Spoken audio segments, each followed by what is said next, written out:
Hi, nice to meet you. I'm Julia. I'm currently a grad program manager at the University of British Columbia, and my previous role was with the Knowledge Partnership Program, which facilitated exchange programs at the University for North Korean scholars. And I came into that role after my grad research, which was based on North Korean refugees. But I think throughout my whole time, including my time as an undergrad on campus, I've just been exploring the intersections of ethnicity and Korean Canadian identity and what that means in academia. As a Korean Canadian, as an Asian Canadian, this sort of respect for our parents and to excuse a lot of poor communication styles and intergenerational trauma and abuse as cultural differences is very common. And I noticed that, partially due to the pain of post-colonial violence and the long history of military dictatorship in Korea, toxic masculinity is a huge problem in our culture, and also persists in diaspora communities like ours.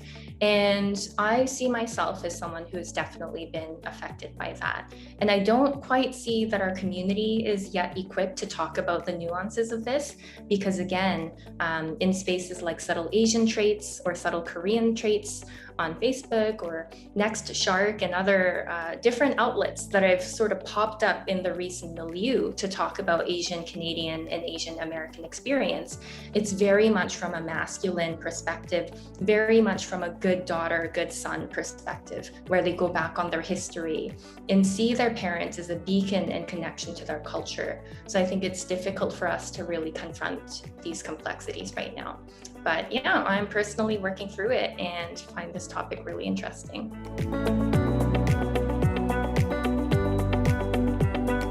The reason why we have a garden called Nitobe Garden at UBC is very interesting and dislocated from all of these histories. Nitobe Inazo had a stint working at UNESCO, I believe, and he met Norman Mackenzie, who was an old colleague of his. And Norman Mackenzie, of course, became a president of UBC. And so from my research, it seems like their friendship led to Nitobe being memorialized through this garden on campus. And geographically, Nitobe Garden is here. Norman Mackenzie House, which houses all UBC presidents, is right here. So it's an interesting signal of, I guess, how Nitobe's global friendships sort of led to this representation of him on campus.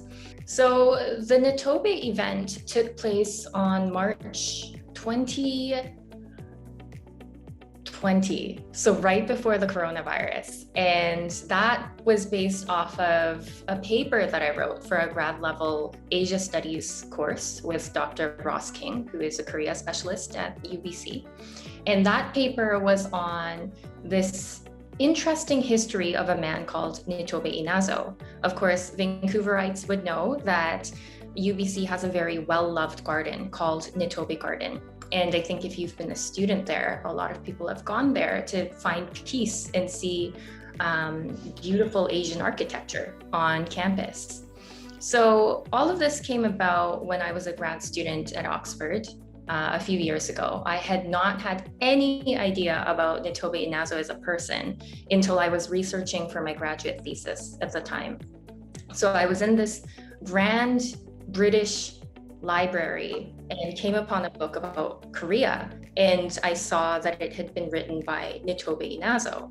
So of course I was like, wow, how strange that I know who Nitobe is, I'm Korean, but I have no understanding or knowledge about the connection between these two. So I read it, and to my shock, I realized that Nitobe Inazo had been a colonial theorist in the time of Imperial Japan's rule around World War II and the 20th century, and had really basically created Japan's coloniology around the annexation of Taiwan and the Philippines and Hokkaido, which is now part of Japan, and Korea. And so I wrote this paper after that fact, coming back to UBC as a staff member and having this opportunity to undertake grad studies. and gave the content of that paper as a keynote at that event, which was attended by undergrads, members of the UBC community, members of UBC administration. And the response was that there was no response. So the organizers and myself were quite shocked. Basically, the content of the paper and the keynote which followed was about how Nitobe as a person had learned how to be a colonialist from his bouts of education in North America and Europe. So Nitobe Inazo was something of a European elitist. He was a new man of Japan's time. Japan was going through the Meiji Restoration at the time. So it was going from a kingdom that was very much closed off to one that was opening its gates to the world at the West's nudging. So the West was poking around at other nations trying to colonize parts of the world at this time. And Japan was like, wow, we're going to be colonized, or we have to be colonizers ourselves. And so the whole upheaval of education and training that they gave to young men at that time included Nitobe Inazo as a young man. So Nitobe Inazo went to school at Johns Hopkins University, and he actually observed, according to Alexis Dudden, a Korean studies specialist, he observed the American takeover of Iroquois and other Aboriginal tribes in North America. And learning from settler colonialism going on in the States, he came back to Japan and East Asia and implemented this settler colonialist ideology for the first time for the Japanese imperial rule over East Asia. And this was a really interesting finding for us as we went through Truth and Reconciliation for campus and the establishment of the IRSHDC at UBC, the Residential Schools History Museum Center. And I would have thought this was of interest to university leadership and administration. We let the UBC Gardens team know that we were going to have this talk and shared this paper with them. And none of them attended, but they were very concerned from a public relations perspective.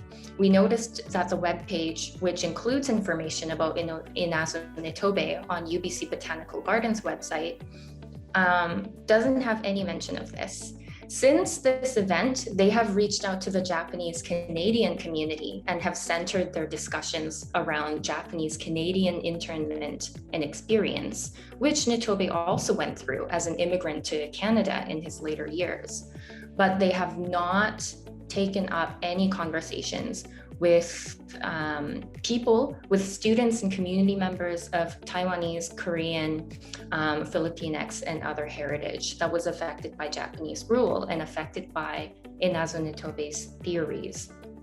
And I think the reason for that, many reasons for that, one of them being that East Asian bodies and identities as colonial victims is not a popular topic and not one that is at the forefront of the university's efforts right now. And I can say that as one of its management and professional staff members, the priority is definitely on the first guard, which is for anti-Blackness and anti-Indigenous experiences that we have to confront and deal with on a priority basis. The other is that I feel like Vancouver is still dealing with a severe case of anti-Asian sentiment that shapes Asian bodies as wealthy or threatening or, people whose complicated lives are just a little too uncomfortable for big institutions to deal with right now, as they've just jumped into some very shallow level discussions about race and power. Not to target UBC specifically, I think this goes for all North American institutions at the moment, but I think a lot of our current discussions on anti-racism deal with or begin from white guilt. It begins from white self-flagellation, which ultimately is still centering white experience and reactions. So members of the Japanese Canadian Senior Society had heard about our event through newsletters at the Institute for Asian Research, which encompasses the Center for Korean Research, which had funded the event partially. And so I met with a person called Judy, and she was the president of that society at that time. And she raised her hand during questioning session, and she said, well, I just want to say that I'm happy to have attended this event, and I'm proud of you youth for talking about historical legacies.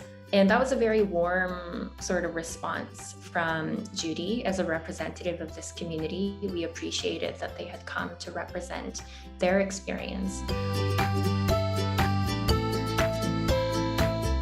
I think from my personal lived experience and having advised international students regularly in my current role, what I definitely see is a kind of Asian Canadian consciousness that is based on Western millennial education systems. So my model minority myth is a really big thing that I think all of us can relate to if we have grown up in a North American society. And this whole main character syndrome, I think I picked up on that in an article recently, main character syndrome, where there's a lot of talk about vision and destiny and affecting the world and being a mover and shaker. All of that really affects what I see as Asian Canadian contemporary culture. And that goes into the way we do activism and the way we see race relations. Whereas in my interactions with more recently arrived or international students who come from sort of like that domestic ethnic background, it's totally different. I think, ironically, more recent arrivals are more individual. They're more independent in the way they think about their own identity because they're not questioning their ethnic heritage or belongingness as Asian Canadians are. So basically, when they're met with stereotypes or when they're met with racist incidences, I noticed that they're less affected by it because they think, I mean, like, that doesn't affect me as a person. I know that I have a place where I belong. Of course, these people are foreigners to me. To some extent, I accept that these incidents are going to happen. Whereas with Asian Canadians who have been here for a long time, that concept of home is a lot more ambiguous for us, I think. I once heard a role model in our Korean Canadian society say, I'm 200%, I'm 100% Korean and 100% Canadian. And I've never in my entire life been able to relate to that because it often feels like I'm sort of like 30 or 40% of each, and I'm never quite whole. So this kind of self-doubt of our identity and the sort of like insecurity in our cultural identity, this sort of like, what do I do when I'm met with a situation where someone says that I don't belong, when I thought that I belonged, I think plagues this community a lot more.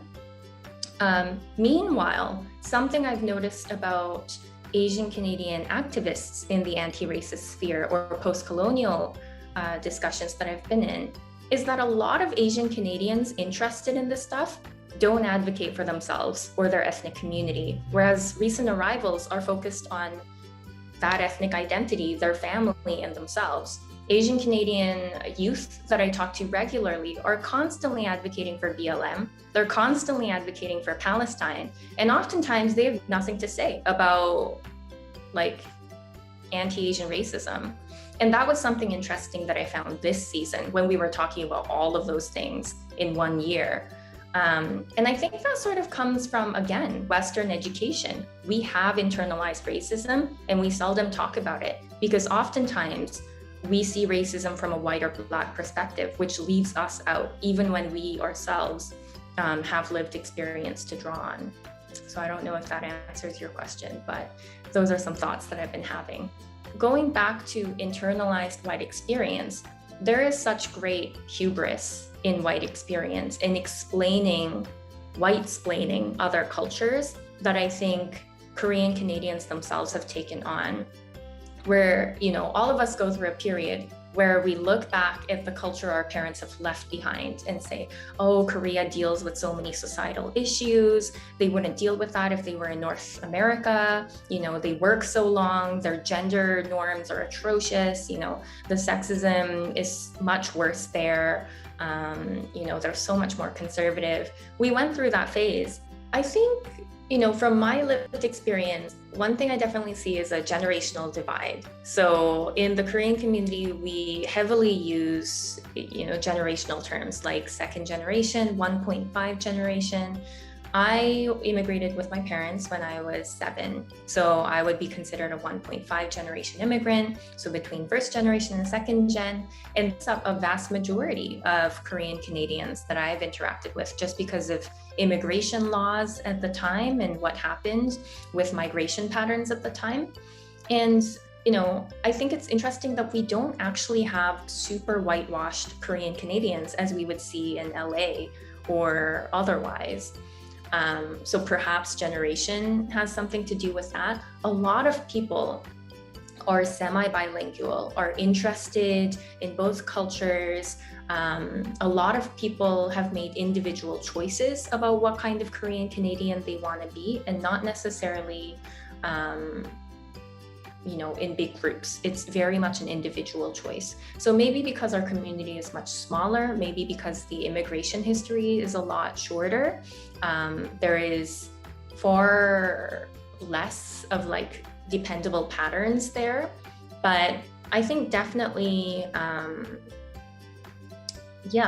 think our parents' generation sort of have clung to Korea as sort of their original culture, and they keep saying, we want you to marry a Korean person. They keep watching Korean news. They engage more with the Korean civic context, whereas a big generation of Korean youth and young adults are still trying to find their own way. Sadly, though, I think the middle ground has been not being interested in either civic context. I see a lot of Korean Canadians dealing with loss of identity, loss of career options, and loss of interest in politics in either context because of this weird, ambiguous space that we hold. Yeah, 100%. I think ageism is a really big struggle in lots of East Asian contexts, but Korean immigrant communities definitely deal with this, where I think the Korean Senior Society is quite active in Vancouver.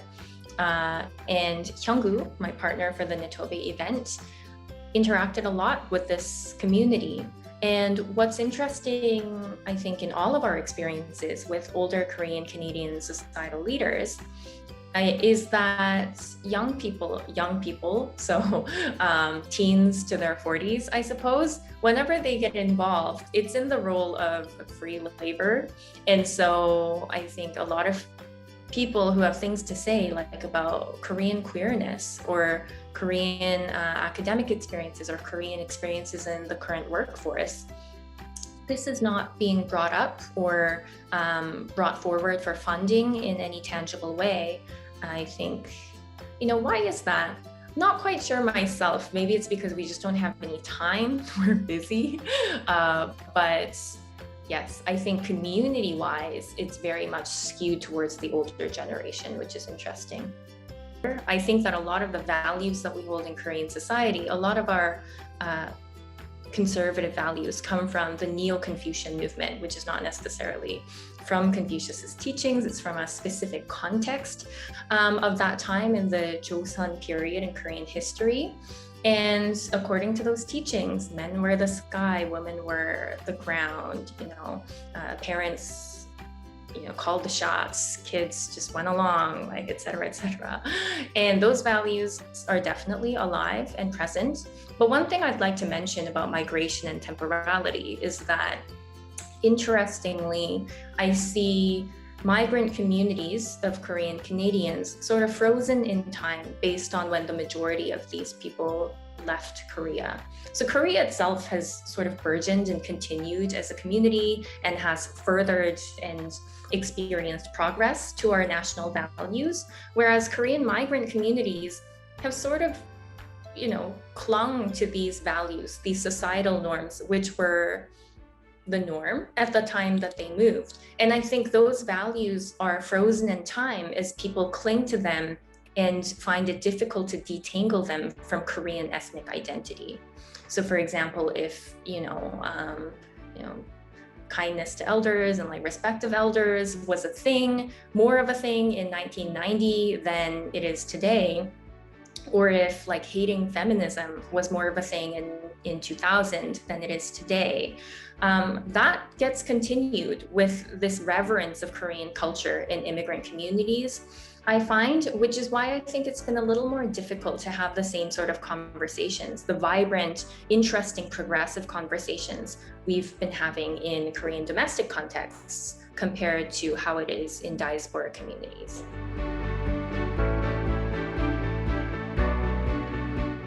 A large part of my career, I had to hide my Asianness. I was called to hide my Asianness due to various microaggressions that occurred whenever I showed a little bit more of my identity.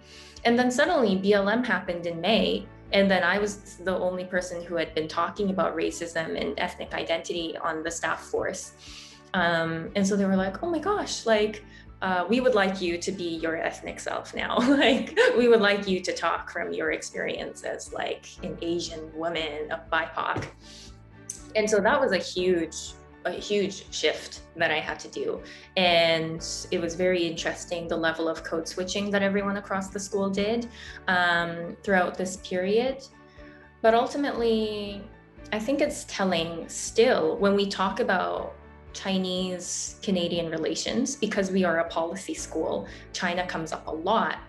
For some reason, people will just look at me, despite the fact that I do not speak Chinese, have not really had any experiences in China, and don't really know the Chinese cultural context. It's sort of this juvenile idea that appearance still signals some level of secret Oriental knowledge. And I think that's definitely something that people are going to have to graduate from. I don't think we've had a proper multicultural education or movement since I think probably Pierre Trudeau did the whole we will have a multicultural act in the 80s. And the time is very ripe for a new kind of update to that, where people will have to understand what ethnicity and cultural context means, but we are not quite there yet. So definitely I have felt like I've been tokenized or have been called to represent a huge group of people that I don't quite feel equipped to answer on. I think I want to correct myself a little and say it's not just internalized racism that we deal with, I think, as long-landed immigrants. I think we internalize the entire white perspective, and that includes white guilt. So to deal with or to engage with recently landed immigrants or visitors with the same ethnic and language heritage, I think that myself and other members of my community have felt a little uncomfortable talking about social issues. And interestingly, I've seen the newer generation, like Gen Z, create little infographics bilingually talking about important issues in this context. So I've been seeing bilingual infographics about Palestine, about cultural appropriation, about discussions about colorism, topics that are less relevant in South Korea domestically, but really important to communities where there is a diaspora. Alternatively, and I'll give the K-pop scene as an example of this. In K-pop, I think being bilingual myself, it's always interesting to go through English language comments and Korean comments because the reactions are so vastly different. And I think with the globalization of K-pop, what we're seeing is this new weird kind of Korea boo culture where a lot of non-Koreans think they understand Koreanness, or a lot of Korean Americans or Korean Canadians think that they themselves are the most knowledgeable to talk about Koreanness. And actual Koreans who now speak Korean, but of course also comment in Korean, who are sort of fighting against that. And now that we are globalizing in terms of these discussions and having more of a feedback, we ourselves are disentangling from these narratives and sort of learning from Koreans over K-pop, which I wouldn't call trivial, and then sort of realizing, oh, there are things that they do differently there that may actually even be better. They rely on good ideas, they're innovating because of the great competition there. They have higher standards for their celebrities, they treat school bullying really seriously. That's not necessarily because they are a regressive Oriental culture. That's because it's just a different cultural background, and I'm curious to know what that is because it's represented in my roots. So I'm seeing that kind of new movement now. So Nitobe moved to Victoria, Canada in BC at the time of his retirement, and he lived there with his wife, who happened to be a white Quaker. And he had died a peaceful death, according to my research. And I said, prior to his death in 1933, Nitobe went to Korea for the last time. And he said, oh, how sad that the low Korean masses are populating this beautiful landscape of Korea. And 1933 was actually when my grandmother had been born. And so I just thought that was such an interesting little connection to end the talk. And what Judy had wanted to say, and she had such a vast amount of knowledge about Nitobe herself as a Japanese Canadian. She said, well, actually, Nitobe did not die a peaceful death. He died a difficult death because he had died due to a situation which required a blood transfusion. So he was taken to the hospital in Victoria, and they had refused to give him a blood transfusion because he was Asian. So at the moment of his death, Nitobe apparently had died due to racism. So I just thought that perspective was so interesting for her to add on to my talk. And I really appreciated it because what I had wanted was not some sort of like Korea versus Japan, like listen to our history. What I had wanted was deeper complexity in the way we talked about these histories, because I had felt that the university was treating Asianness as some kind of monolith and as some kind of grouping of sorts that didn't accurately represent our different intersectional identities.